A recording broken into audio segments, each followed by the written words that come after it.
शुभागमन शुभागमन हुआ गुरु का शुभागमन। सुस्वागतम सुस्वागतम भक्त कहे गुरु सुस्वागतम। बड़े भाग्य से बड़े पुण्य से मिला गुरु का चातुर्मास। बड़े भाग्य से बड़े पुण्य से मिला गुरु का चातुर्मास। वर्षा योग में धर्म की वर्षा रचेगी एक स्वर्णिम इतिहास। सभी लोग हाथ जोड़ें, पंच परमेष्ठी भगवान का स्मरण करेंगे। ओम नमो अरिहंताड़म।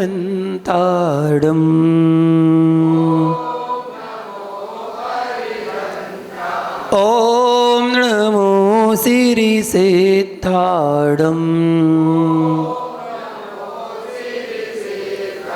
ओम नमो आयरियाड़म। ओम नमो वज्रयाड़म। ओम नमो लोये सौवे साहूड़म। जय बोलो अनंतानंद सिद्ध ब्रह्मेष्ठी भगवान की। ऑनलाइन श्री शांतिनाथ भगवान की। परम पूज गुरुदेव गणाचार्य श्री विराग सागर जी महामुनि राज्य की। चर्याश्रमण्याचार्य श्री विशुद्ध सागर जी महामुनि राज्य की। उत्तम संयम धर्म की। 10 लक्षण महापर्व की। समोसरण महामंडल विधान की। श्रवणोपाध्याय गुरुवर विभंजन सागर जी महामुनि राज की जय हो। समस्त मुनि संघ की जय हो। महानुभाव, आज उत्तम संयम धर्म का दिन। संयम आत्मोत्थान का प्रथम सोपान है। संयम में ही सुख निहित है। संयम ही विकल्पों के अभाव का नाम है। सत्य को पाना पर्याप्त नहीं है, उसकी सुरक्षा भी आवश्यक है। और सत्य की सुरक्षा यदि किसी से हो सकती है तो वो संयम से होती है। संयम के बिना सत्य की सुरक्षा नहीं हो सकती है। सत्य वह हीरा है जिसे संयम की तिजोरी में ही सुरक्षित रखा जा सकता है। अगर उसको संभाल कर रखना है तो संयम को जीवन में अपनाना पड़ेगा। बिना संयम के सत्य की सुरक्षा नहीं हो सकती। जिस प्रकार रेलगाड़ी यदि पटरी पर चल रही है तो ठीक है, और यदि पटरी छोड़ दे तो दुर्घटना घटित होती है, दुर्घटना घट जाती है। वैसे ही जीवन की गाड़ी भी संयम की पटरी पर ना चले तो कई बार दुर्घटनाओं की संभावना बन जाती है। और वह गाड़ी घटना में घट जाती है और ऐसी हो जाती है कि नजर हटी और दुर्घटना। ऐसा है, नजर हटी, अरे ये तो पुराना हो गया, आप कुछ नया बनाओ। नजर हटी पूरी सब्जी बटी। समझ में आ गया? नजर हटी पूरी सब्जी बटी। नुकती नहीं, पूरी सब्जी। जब तेरिंग करते तो पूरी सब्जी तो बांटते हैं और क्या करते हैं। अब तेरिंग होगी तो पूरी सब्जी तो बटेगी। गाड़ी को ध्यान से चलाना पड़ता है, तभी आप अपने गंतव्य स्थान तक पहुंच पाते हैं। इसलिए गाड़ी को निरंतर, रेलगाड़ी अपनी पटरी नहीं छोड़े, वैसे जीवन भी अपना संयम कभी ना छोड़े। जिसकी दिशा ना हो उसकी दशा क्या होगी? केवल दुर्दशा होगी।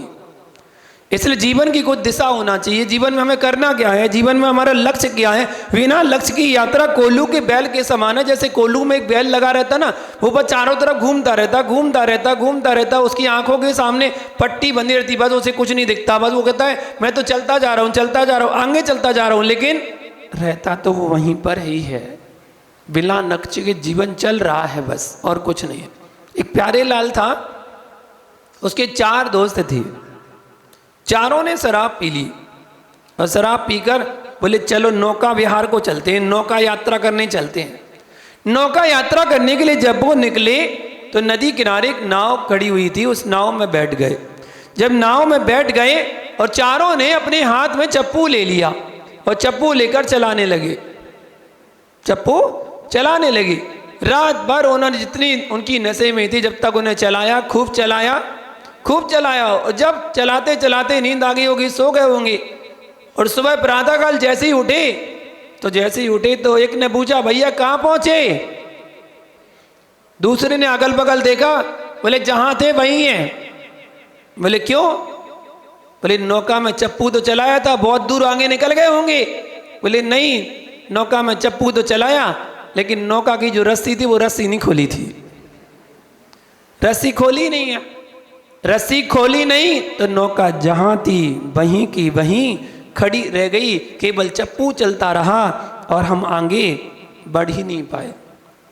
महानुभाव, हमने भी अपनी नाव असंयम और आसक्ति की रस्सी से बांध रखी है, उसे खोलते ही नहीं है और यात्रा करने के लिए निकल पड़े।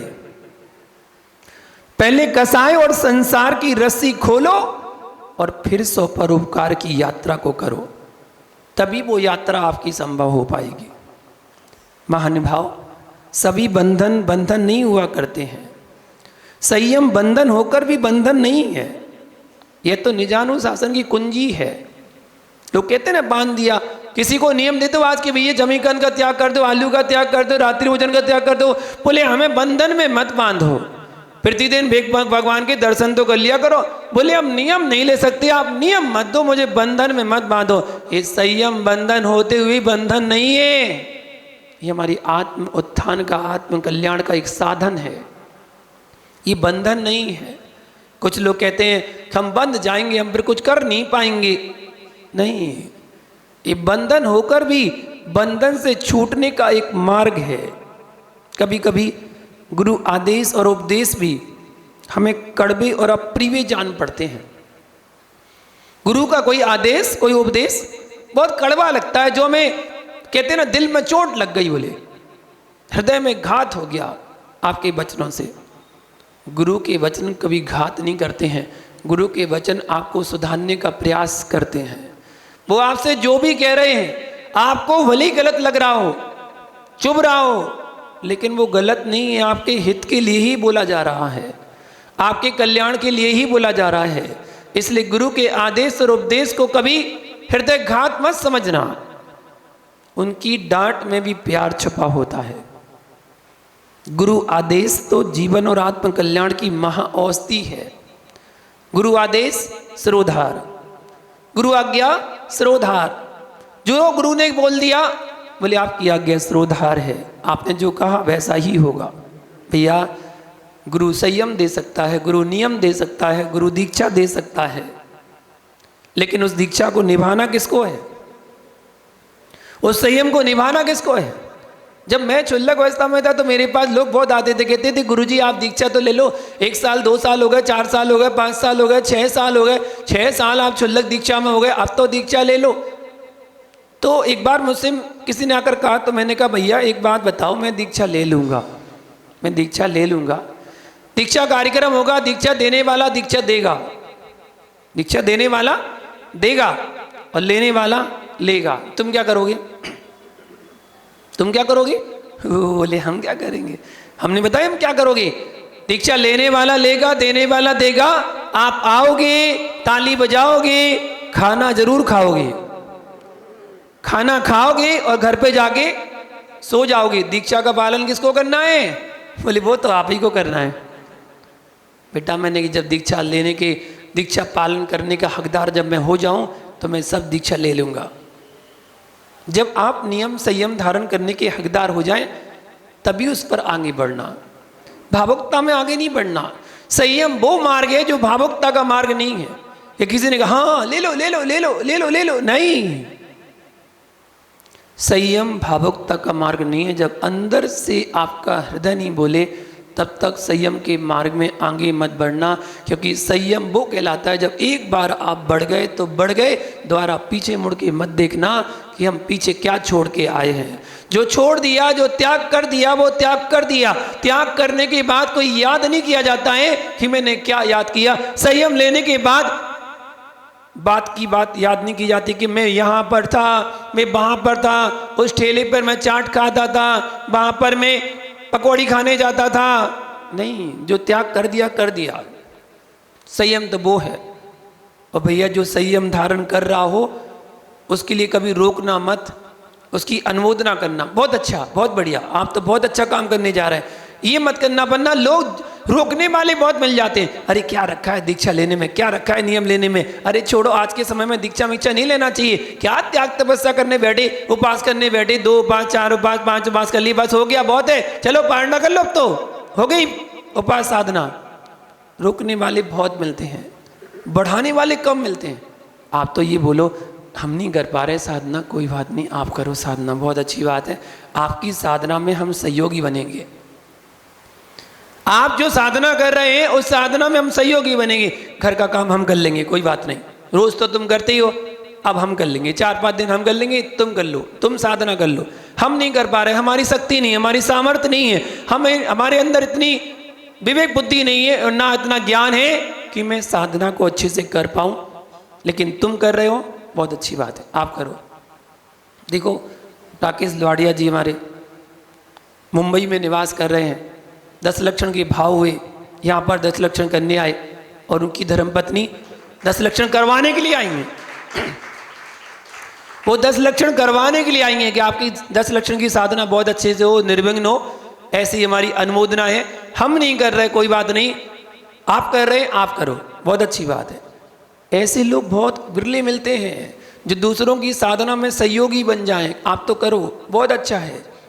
हिम्मत बांधवाना चाहिए, उनकी हिम्मत नहीं टुड़वाना। अब तुम नहीं कर पाओगे, चलो कोई बात नहीं, तुम नहीं कर पाओगे, ये हिम्मत टुड़वाने का काम है। हिम्मत टुड़वाओ मत। आप तो हाँ एक बार बोल दो, आप देखो अगर स्वास्थ्य ठीक हो तो करो, नहीं हो तो कोई बात नहीं, जबरदस्ती नहीं है। क्योंकि हमारा धर्म जैन धर्म जबरदस्ती का धर्म नहीं है, जबरदस्त है। कैसा है? यहां आपको जबरदस्ती त्याग नहीं कराया जाता कि आपको त्याग करना पड़ेगा, नहीं, आपको उपास करना पड़ेगा, नहीं, हमारी शक्ति नहीं है, कोई बात नहीं, नहीं करो।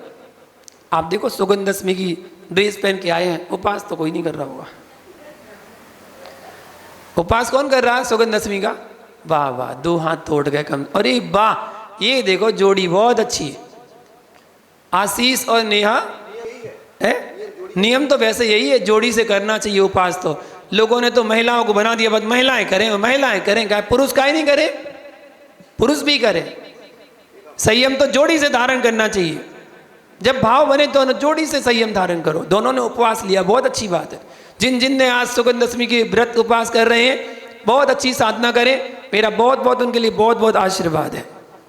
अच्छे से आपकी निर्विघ्न साधना हो। भावना भाना, भावना भाना।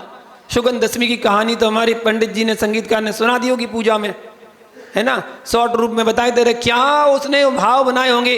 वो कीड़ा करने के लिए जा रही थी और चौके के लिए बोल दिया कि आहार देना है। क्या उसके भाव बने, बोले कहां से कहा ये आ गया, इसको आहार और कराना पड़ेंगे। ऐसे भाव से उसने आहार बना के कड़वी तुम्बी का आहार करा दिया। ओहो, फल, कर्मों का फल किसी को छोड़ता नहीं है। मुनिराज की तो समाधि हो गई, लेकिन उसको जो फल हुआ, अनेकों पर्यायों में दुर्गति को पात्र होना पड़ा। स्त्री पर्याय नहीं छूटी, स्त्री पर्याय नहीं छूटी। त्रियंश पर्याय में भी कैसी बनी? कुत्ता की श्रीमती क्या बनी? कुत्ती। और गधे की श्रीमती गधी, और सुअर की श्रीमती। स्त्री पर्याय नहीं छूटी, स्त्री पर्याय नहीं छूटी। ऐसी जगह उसने जन्म लिया, कहीं कुत्ती बनी, कहीं गधी बनी, कहीं सुअरनी बनी, ऐसी व्याग्नि बनी, ऐसी पर्यायों को उसने भोगा। और अंत में जब एक मनुष्य पर्याय में भी आई, स्त्री बनी भी, फिर स्त्री बनी, उसके शरीर से इतनी दुर्गंध आती थी कि लोग उसको भगाते थे, धक्का मारे भगा देते थे। और जब उसने सुगंध दशमी का व्रत किया, ऐसी काया, ऐसा सुंदर शरीर हो गया उसका, सुगंधित शरीर हो गया।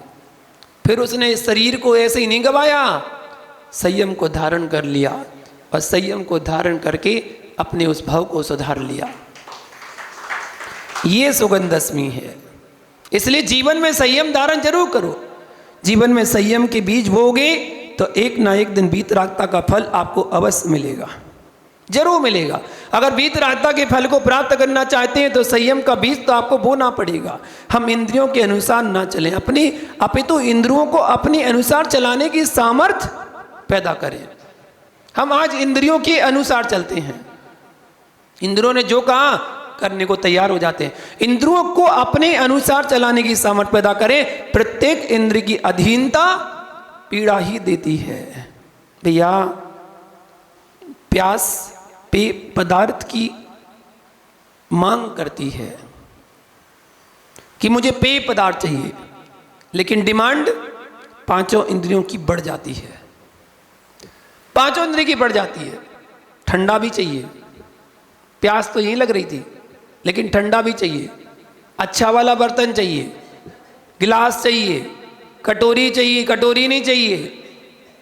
इतनी डिमांड बढ़ जाती है, इतनी डिमांड बढ़ जाती है। एक इंद्रिय इच्छा करती है, डिमांड पांचों इंद्रियां करने लगती है। भैया ये संयम बहुत उपयोगिता सिद्ध करने वाला है। एक राजा था, वो रोज फूलों की सैया पे सोता था, रोज फूलों की सैया पे सोता था, और एक सैया बनाने वाला उसको सैया बना तैयार करता था, फूलों की सेज तैयार करता था, बहुत खुश था। एक दिन राजा आने में थोड़ा सा देर हुई, तो जो सेज सजाने वाला था उसने सोचा कि रोज मैं सेज सजाता हूँ, इस पर सोकर देखूं तो कैसा लगता है, लेटकर कैसा आनंद आता है। राजा तो रोज लेटता है, आज मैं थोड़ा लेट के तो देखूं। वो उस सेज पर थोड़ी देर के लिए लेट गया। गरीब आदमी भाई जहाँ लेट जा वहीं नींद आ जाती है। वो जैसे ही लेटा उसकी आंख लग गई, वो सो गया। राजा कुछ क्षण बाद आया, जैसे ही आया उसने देखा, अरे ये मेरी सेज पर लेटा हुआ है, सो रहा है। उसने हंटर निकाल के वो मारना शुरू कर दिया, और एक दो नहीं लगातार मारता रहा, हंटर मारता रहा। जब वो हंटर मार रहा था, वो सेज सजाने वाला हंस रहा था, बोले हा हा हा, खूब खुश था, हंस रहा था। अब राजा को और गुस्सा आई, अक्सर गुस्सा आती है, कोई मार रहा हो और कोई रोए ना तो मारने वाले को गुस्सा आती है, तो रो क्यों नहीं रहा है, और मारेगा वो। तो राजा उसको हंटर पे हंटर मारे जा रहा, वो हंसता जा रहा। अचानक उसने हंटर को रोका, बोले तू हंस क्यों रहा है, मैं मार रहा हूं, तू हंस क्यों रहा है। तो बोले राजन मैं तो सोच रहा था कि मैं तो थोड़ी देर के लिए इस फूलों की सेज पर सोया था, जो इतने हंटर खाने पड़ रहे हैं, तुम तो इस सेज पर रोज सोते हो, तुम्हारा क्या होगा। ये सोच सोच कर हंस रहा था मैं। क्या उस व्यक्ति ने उसको सीख दे दी, राजा के लिए क्या सीख उसको प्रदान कर दी कि अपने जीवन में कुछ ना कुछ संयम धारण जरूर करो। 5 इंद्रियां होती हैं और पांचों इंद्रियों का संयम धारण करना चाहिए। एक एक इंद्रिय की अधीनता में एक एक जीव पराधीन बन गया। स्पर्शन इंद्रिय, स्पर्श इंद्रिय का जो अधीन हुआ, हाथी तो जन्म जन्म जीवन भर के लिए गुलाम बन गया, स्पर्श इंद्रिय के बस था। रसना इंद्रिय में मछली प्रसिद्ध हुई, मछली ने एक इतने से आटे की दाने की गोली खाने के लिए जैसे ही वो भागी और तुरंत पकड़ी गई। घ्राण इंद्रिय में भौरा सूंघने के लिए गया था, पराग लेने गया था, कमल बंद हो गया, उसी में मर गया, लेकिन बाहर नहीं निकला, फूल को काटा नहीं उसने। चक्षु इंद्रिय में पतंगा, दीपक जल रहा था, पतंगा उड़ के आया, उसमें मुंह मार लिया और वहीं पर मर गया। लाइट पर मुंह मार मार के वही मर जाता है, लेकिन भागता नहीं है। और कर्ण इंद्रिय में सर्प, सपेरा बीन बजाता है, वो दौड़ के आता है और पकड़ा जाता है।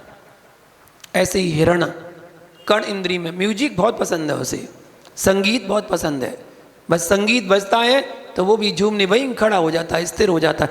एक एक इंद्रिय के बस में होकर जानवर अपनी जीवन बिता दे, जीवन अधीन करवा देते हैं, पराधीन बन जाते हैं। तो सोचो जो मनुष्य पांचों इंद्रिय के अधीन है उसको कितनी पीड़ा होगी, उसकी पीड़ा का तो अंत ही नहीं है, कितनी पीड़ा उसको सहन करनी पड़ेगी। संयम 2 प्रकार का, इंद्रिय संयम और प्राणी संयम, जीवों की रक्षा करना प्राणी संयम, और इंद्रिय संयम अपनी इंद्रियों पर कंट्रोल करना।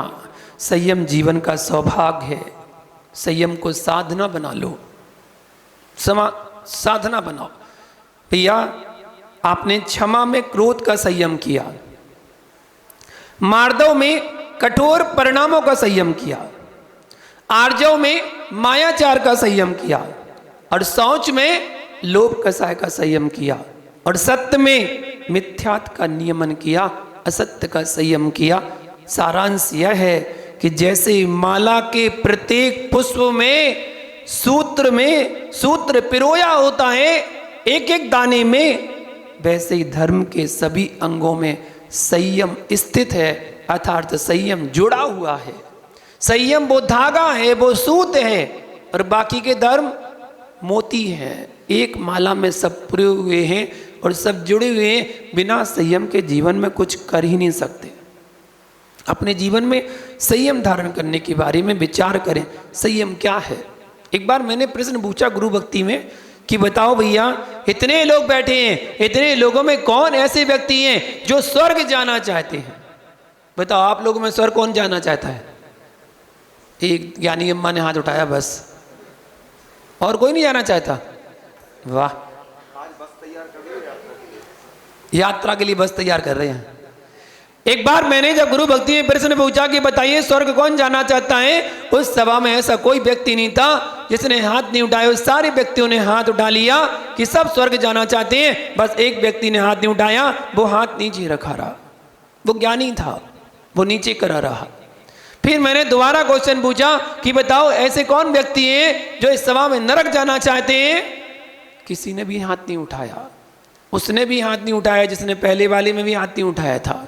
अरे, उसको मैं स्पेशली देख रहा था, मैंने उसको खड़ा किया। नहीं भैया बताओ, आप ना स्वर्ग जाना चाहते हो ना नरक जाना चाहते हो। जब मैंने स्वर्ग के बारे में पूछा तब भी आपने हाथ नहीं उठाया, जब मैंने नरक के बारे में पूछा तब भी आपने हाथ नहीं उठाया।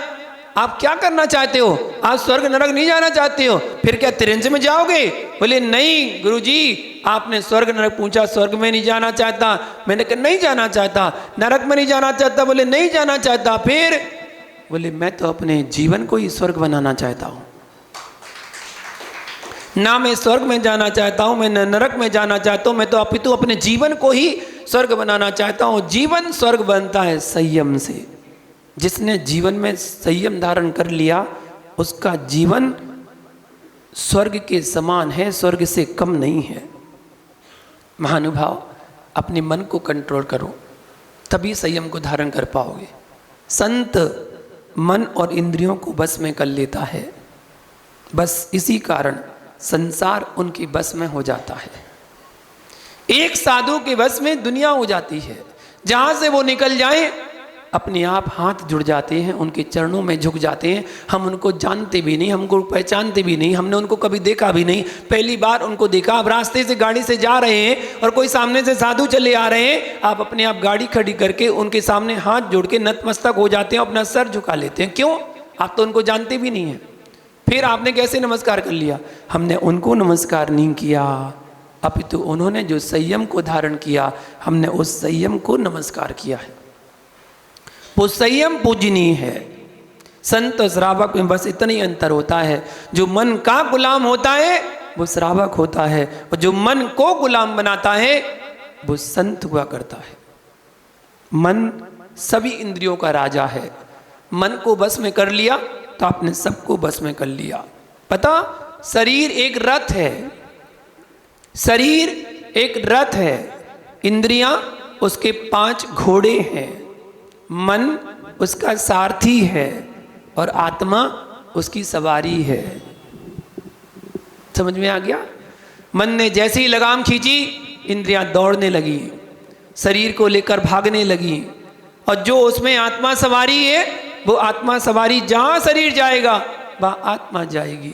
और अगर आपने सारथी को ही कंट्रोल कर लिया, अब जहां आप उसको भेजेंगे वो वहीं जाएगा। इसलिए सबसे पहले अपने मन को जानने की जरूरत है। मन के मालिक होना ही मोक्ष है, मन के मालिक होना ही मोक्ष है, और मन के मौजी होना ही मौत है। अब मौत प्राप्त करना है कि मोक्ष प्राप्त करना है, वो आपके ऊपर है। मन की मौजी मत बनिए, मन के मालिक बनिए। हम विश्व विजेता बनने के पहले अपने मन के विजेता बन जाएं, अपने मन को जीत लें। बस एक बार मन को जीत लिया, आप निश्चित संयम के मार्ग में आगे बढ़ जाएंगे। एक बार दांत और जीभ में लड़ाई हो गई, दांत और जीभ में लड़ाई होगी, अच्छी खासी लड़ाई हो गई। दांत जीभ को गाली दे और जीभ दांत को गाली दे, दोनों में बहुत लड़ाई होगी, झगड़ा हो गया। बोले मैं किसी से कम नहीं, दांत कहता मैं किसी से कम नहीं। बोले देखना चाहती, तू तो बड़ी नाजुक सी है, एक बार पकड़ लिया ना चप जाएगी, चिल्लाती रह जाएगी। दांत ने कहा। बोले अच्छा, बोले दिखा तू मेरा क्या कर लेगा। दांत ने लेके जीभ को अपने दोनों दांतों में फंसा लिया, और जैसे ही फंसाया तो जीभ चिल्लाने लगी, ओ कट गई जीभ। बोले तूने मेरी जीभ काटी, मैं तुझे बताता हूं। अब वो सामने से एक पहलवान आ रहा था, जीभ ने 2-4 गाली दे दी पहलवान को। पहलवान ने एक थप्पड़ मारा तो 4 दांत बाहर आ गए। बोले ले बेटा देख, तू बड़ा कि मैं बड़ा, जीभ बड़ी कि दांत बड़ा, कौन बड़ा। दोनों को संयम धारण करना है, दोनों को संयम, वाणी संयम भी धारण करना है। आपके अंदर बोलने की ताकत है, सोचें समझें फिर बोलें। हम अपनी वाणी पर संयम रखना चाहिए, क्या बोल रहे हैं, कैसे बोल रहे हैं, कहाँ बोल रहे हैं, किस ढंग से बोल रहे हैं, किस स्थान पर बोल रहे हैं, इन बातों का ध्यान रखना चाहिए, तब कहलाएगा वाणी संयम। जिसकी वाणी में संयम नहीं होता वह आदमी बोलता नहीं है, वह आदमी बकता है। और बोलना पाप नहीं है, बकना पाप है। बकने में व्यक्ति आंखें बंद हो जाती हैं और मुंह खुल जाता है। जब व्यक्ति बकता है ना तो आंखें बंद हो जाती हैं, बस मुख खुल जाता है। वो ये नहीं देखता कि मैं किसके सामने खड़ा हूं, तो बड़ बड़ बड़ बड़ बोलते जाता, अनाप शनाप जो भी उसको नहीं बोलना चाहिए वो भी बोलता है। बोलना पाप नहीं है, बकना पाप है। वाणी संयम ना होने के कारण व्यक्ति कुछ भी बोल देता है और कहीं भी बोल जाता। एक छोटा सा वाणी का संयम नहीं किया तो क्या हो गया, महाभारत का युद्ध हो गया। काश उस दिन द्रौपदी ने वाणी में संयम धारण कर लिया होता और ये ना कहा होता कि अंधों के अंधे होते हैं, इतना ना कहा होता। वाणी में अगर संयम धारण कर लेती तो महाभारत जैसा युद्ध नहीं होता, अक्षौणी सेना नहीं मारी जाती। मन पर भी संयम करना। दूसरा संयम मन का संयम। मन का संयम, मन में बुरे विचार आ रहे हैं उनको रोकने का प्रयास करें। देखिए मन तो एक विचारों का विश्वविद्यालय है जिसमें 1-2 नहीं हजारों लाखों करोड़ों विचार इधर उधर घूमते हैं। ये मन वो चौराहा है जहाँ पर हजारों गाड़ियाँ आ रही हैं जा रही हैं, लोग आ रहे हैं जा रहे हैं। आपको वहाँ सबके बीच में रहकर शांत से होकर गुजरना है, वही कहलाता है मन का संयम। वाणी का संयम, मन का संयम। और तीसरी बात काय का संयम। अपनी काय को मत जाने दो। जब काय नहीं जाएगा, अगर मन चला भी गया ना रोक लोगे, आप जाने से रोक लोगे। काय को मत जाने दो, अगर काय चला गया ना तो सब गया। चाट पकौड़ी की दुकान दिख गई सामने, आहा मन चला गया, बहुत अच्छा है, खुशबू आ रही है, मन गया ना, आप मत जाओ। अगर आप चले गए तो वाणी संयम गया, काय संयम गया, सब कुछ चला जाएगा। मन चला गया तो वापस पुनः आ सकता है और कुछ ही क्षण में वापस आ जाएगा, नहीं नहीं नहीं जाना मुझे। मन का संयम हो जाएगा तो वाणी और काय का संयम भी अपने आप हो जाएगा। इंद्रिय संयम होना चाहिए। हमें 5 इंद्रियों का दुरुपयोग नहीं सदुपयोग करना चाहिए क्योंकि 5 इंद्रियों का यदि दुरुपयोग करोगे तो पापात्मा बनोगे और सदुपयोग करोगे तो वही इंद्रियां तुम्हें परमात्मा बना देगी। पापात्मा भी इंद्रियों की सहायता से बनते हैं और परमात्मा भी इंद्रियों की सहायता से ही बनते हैं। इंद्रियां तो अग्नि के समान है, जिस प्रकार अग्नि हमें जलाती भी है और अच्छे अच्छे पकवान भी बनाकर खिलाती है। अग्नि तो एक ही है, उसका सदुपयोग किया तो पकवान खिलाएगी और दुरुपयोग किया तो तुम्हें जला देगी। सीढ़ियां तो वही हैं, सीढ़ियां तो एक ही हैं, उन्हीं सीढ़ियों से चढ़ा जाता है और उन्हीं सीढ़ों से उतरा जाता है। अब चढ़ना है आपको कि उतरना है वो आप पर निर्भर करता है।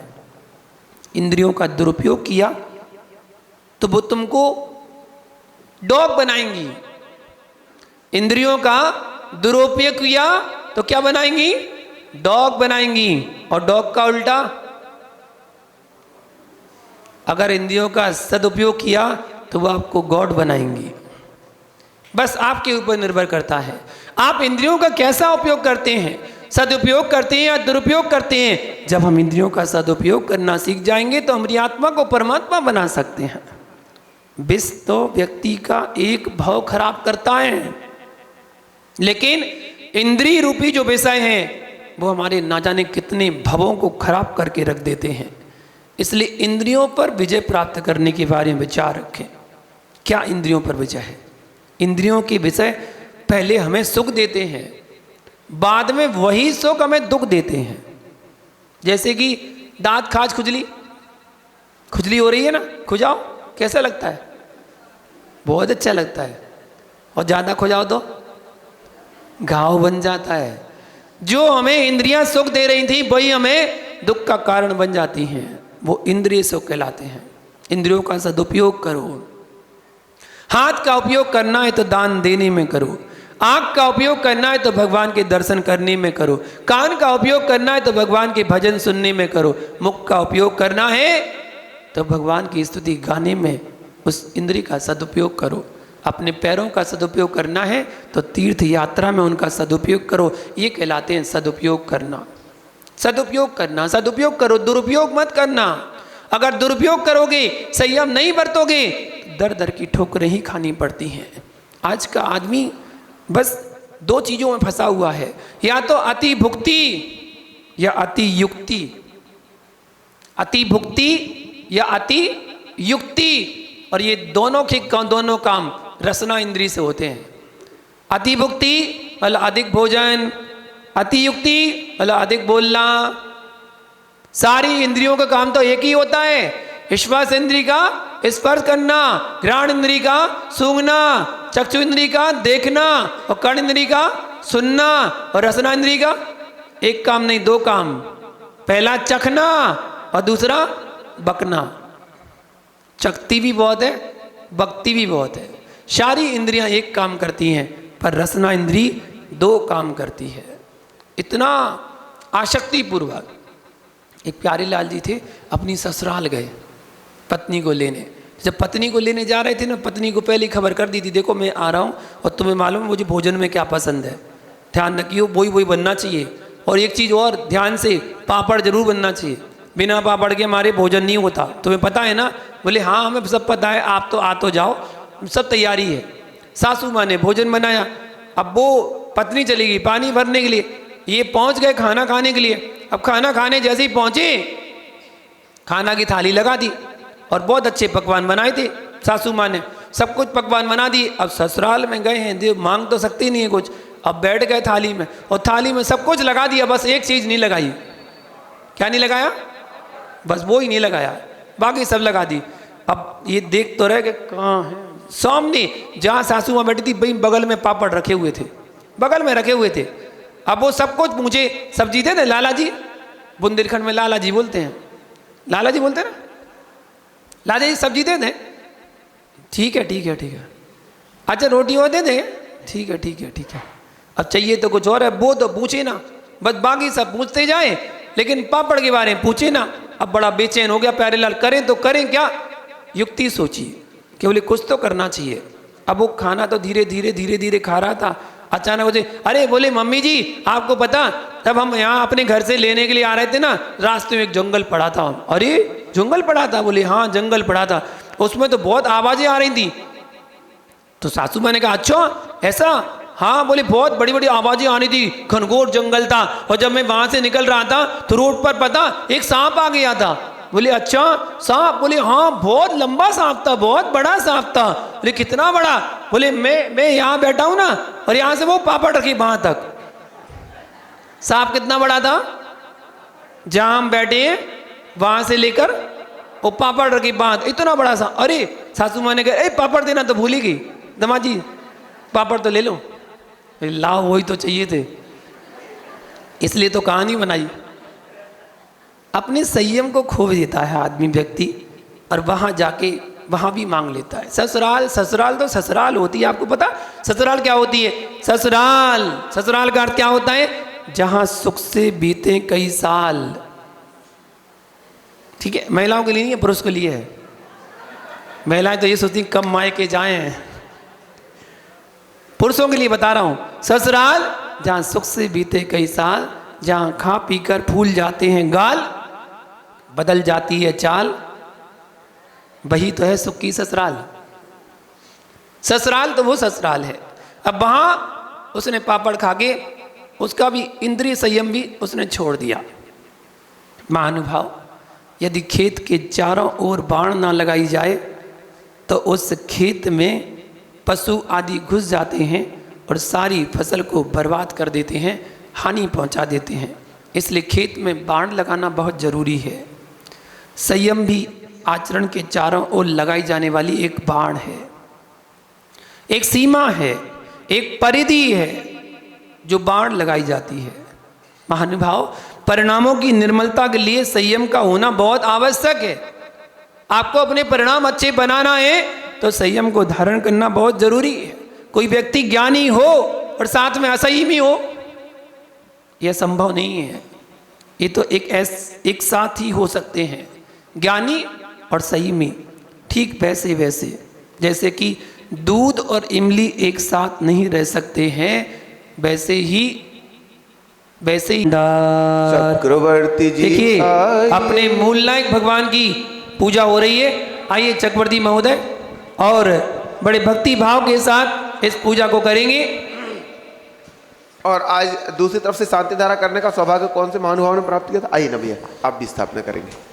अज्ञान अवस्था और संयम एक साथ नहीं रह सकते। ज्ञानी होगा तो संयम धारण करने के भाव जरूर बनाएगा कि मुझे संयम धारण करना है। बिना संयम के जीवन बिल्कुल ऐसा है जैसे घोड़े की लगाम नहीं हो। घोड़ा तो है, घोड़े में आप तो बैठ गए लेकिन उसमें लगाम नहीं है, क्या करेगा वो? कहीं भी गिरा देगा। गाड़ी तो है पर गाड़ी में ब्रेक नहीं है, कहीं भी ठोकर लगकर एक्सीडेंट हो जाएगा। वैसे जीवन तो है, जीवन में संयम नहीं है तो वो जीवन आपका कभी भी बर्बाद हो सकता है। वाणी में संयम रखना, मन में संयम रखना और अपनी काया में संयम रखना।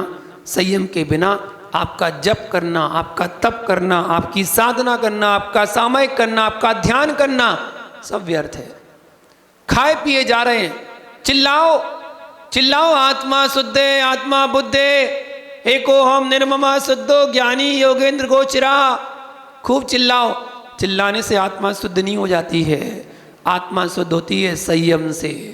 बिना संयम से आत्मा शुद्ध नहीं होती है। आपको संयम धारण करना है। एक बार एक घटना घटी। एक जगह एक मंत्री था।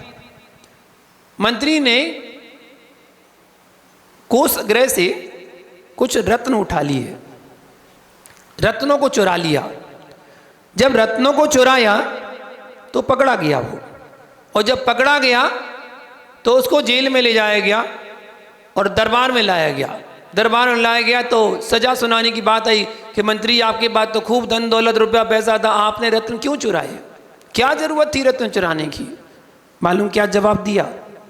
बोले मैंने रत्न इसलिए नहीं चुराए, मेरे पास क्या कमी है, मैं तो ये देखना चाहता था कि मेरे ज्ञान की कीमत है या मेरे चारित्र की कीमत है। मंत्री बहुत विद्वान था, बहुत ज्ञानी था। मेरे ज्ञान की कीमत है या मेरे चारित्र की कीमत है? और मुझे आज पता चल गया चारित्र के सामने ज्ञान की कोई कीमत नहीं होती है। कितने ही शास्त्र पढ़ लेना, अगर संयम को धारण नहीं किया, चारित्र को धारण नहीं किया, तो वो तुम्हारा ज्ञान वो केवल कागजी ज्ञान है। बस केवल कागज में ज्ञान पढ़ते रहना कि ये ऐसा, ये वैसा, ये ऐसा। जीवन में संयम धारण नहीं कर पाए तो वो ज्ञान तुम्हारा कोई काम का नहीं है। अपने जीवन में संयम धारण करने की प्रयास करें, कोशिश करें। संयम तो दीपक की भांति है। जैसे दीपक स्वपर कल्याणक होता है, स्वयं भी प्रकाशित होता है और दूसरों को भी प्रकाशित करता है, वैसे ही संयम हुआ करता है। संयम तो सागर के समान होता है जो कचड़े को उठाकर बाहर फेंक देता है। सागर में जब लहरें आती हैं तो जितना कचड़ा उसके अंदर होता है वो पूरा बाहर फेंक देती है। वो ऐसे उछाती है कि सारा का सारा कचड़ा जो लोग फेंकते हैं वो सारा कचरा बाहर फेंक दिया। उसी प्रकार संयम हमारे अंदर के कसाय रूपी कचड़े को उठाकर बाहर फेंक देती है। सागर के समान है। संयम तो अग्नि के समान है। कैसे अग्नि के समान है? जो हमारे अवगुणों को जलाकर राख कर दे, वो अग्नि के समान है संयम। संयम तो दर्पण के समान है, जिसमें हमारा चेहरा क्या, पूरा शरीर दिख जाया करता है। उसी प्रकार संयम से हमारी आत्मा के गुण अवगुण सब कुछ दिख जाते हैं। जब दिख जाते हैं, जान जाते हैं, तो अवगुणों को छोड़कर हम गुणों को धारण कर लेते हैं। संयम तो वो दर्पण के समान है। इसलिए अपने जीवन में संयम रूपी ब्रेक का होना अति आवश्यक है। अपने जीवन में संयम को धारण करने का प्रयास करें, कोशिश करें। हाँ, अंतर इतना होता है कि गृहस्थों का एक देश संयम होता है और मुनिराजों का सर्वदेश संयम होता है। सकल संयम, अणुवृत्ति और महावृत्ति। आपका जो व्रत है, आपका जो संयम है, कम से कम उतना तो धारण करो। अणुवृत्ति बनने का आपका संयम है, आप अणुवृत्ति बने। महावृत्ति बनने के लिए तैयार रहें, पुरुषार्थ करते रहें। वहीं ठहर मत जाए कि बस हमने तो अणुवृत्ति बन गए, अब तो हमने 1 प्रतिमा 2 प्रतिमा ले ली, अब हमें कुछ आवश्यकता नहीं है। नहीं, आगे बढ़ते जाओ, धीरे धीरे एक एक कदम आगे बढ़ाते जाओ और आगे बढ़कर महावृत्ति बनने का प्रयास करो। संयम जिसे नियम भी कहा जाता है, जिसका जीवन में बड़ा महत्व है। यदि आप आज छोटा सा नियम ले रहे हैं, वो छोटा सा नियम आगे चलकर आपको बड़े नियम लेने में सहभागी बनता है। आज आप 1 दिन का भी नियम लेते ना, जैसे मैं रोज नियम देता ना 1 दिन का, रोज 1 दिन का भी नियम पालते हैं, तो धीरे धीरे नियम पालने की आपको हैबिट हो जाएगी, आदत पड़ जाएगी। और वो छोटा छोटा नियम ही आपको एक दिन बड़ा नियम, बड़ा संयम धारण करने के लिए प्रेरित करेगा और आप भी कोई बड़े नियम का पालन करना प्रारंभ कर देंगे। आज जो बच्चा 10 लक्षण पर्व में 2 टाइम खाना खा रहा है ना, वो निश्चित संयम धारण कर रहा है। किन्हीं बच्चों ने रात्रि भोजन का त्याग किया ना, ये भी संयम है। किन्हीं बच्चों ने बाजार के खाने का त्याग कर दिया ना, वो भी संयम है। आज वो छोटा छोटा संयम धारण कर रहा है और वही बच्चा जब आगे बड़ा होगा तो 10 लक्षण के 10 उपवास भी आपके सामने करके दिखाएगा। यहीं पर वो छोटा छोटा सा संयम आप लो, कितना ले सकते हो आप, जितनी सामर्थ्य उतना कर लो। रोज तो 4 बार खाते थे, चलो अब 3 बार खा लेंगे। रोज 3 बार खाते थे, बोले अब चलो 2 बार खा लेंगे। रोज 2 बार खाते थे, चलो 10 दिन तो 1 बार खा लेंगे, इतने में काम चलाएंगे। यही तो संयम है। जितना कर सकते उतना संयम धारण करते जाओ। वो छोटा छोटा सा संयम आपके लिए बहुत बड़ा संयम बनेगा। बिना संयम के पुण्य की प्राप्ति नहीं होती है। अपने पुण्य को बढ़ाना है, पुण्य की प्राप्ति करना है तो संयम धारण करते जाओ। जिस प्रकार घुटने के बल चलकर धीरे धीरे हम अपनी मंजिल तक पहुंच जाते हैं, उसी प्रकार छोटे छोटे से नियम के पालन करके हम मोक्ष मार्ग के रास्ते पर पहुंच जाते हैं और एक दिन मोक्ष को भी प्राप्त कर लेते हैं। इस संसार में संयम बड़ा दुर्लभ है। जो प्राप्त कर उसे छोड़ देता है वह मूढ़मति कहलाता है। इसलिए नियम लेकर कभी तोड़ना मत। लिया है तो बड़ी दृढ़ता के साथ उसका पालन करना। वह जरा और मरण के समूह से व्याप्त इस संसार रूपी वन में परिभ्रमण करता है जो नियम को तोड़ देता है। इसलिए नियम लो तो बड़ी दृढ़ता के साथ पालन करना। प्राण चले जाएं, प्राण जाए पर वचन ना जाए। समझ में आया? गुरु भक्ति में मैंने एक प्रश्न पूछा था, प्राण जाए पर वचन ना जाए। ऐसी दृढ़ता के साथ पालन करना नियम को। अगर संयम को आपने अच्छे से पालन किया तो निश्चित वो संयम आपको मुक्ति मार्ग में ले जाने वाला होगा, मोक्ष मार्ग में ले जाने वाला होगा। जब भी आपको कोई मुनिराज आपको कोई नियम देते हैं, कोई संयम देते हैं, सहसा स्वीकार कर लेना चाहिए कि हाँ मुनिराज ठीक है, हम इसका पालन अच्छे से करेंगे। और बड़ी दृढ़ता के साथ पालन करना। क्या सोचकर उन्होंने आपको नियम दिया है वो आपके जीवन के कल्याण में निमित्त बनेगा। आज नहीं तो कल, कल नहीं तो परसों, परसों नहीं तो बरसों वो आपकी आत्मा का कल्याण जरूर कराएगा। ऐसे मुनिराजों के द्वारा नियम संयम व्रत को सहसा स्वीकार करके दृढ़ता के साथ पालन करें। आप भी एक दिन मोक्ष मार्ग को प्रशस्त करें इसी मंगल भावना के साथ। जब लो उत्तम संयम धर्म की। ओम ह्रीम उत्तम संयम धर्मंगाय नमः। ओम ह्रीम उत्तम संयम धर्मंगाय नमः। ओम ह्रीम उत्तम संयम धर्मंगाय नमः। जिनवाणी स्तुति जावाणी जावाणी के ज्ञान से सूझे लोकालो सो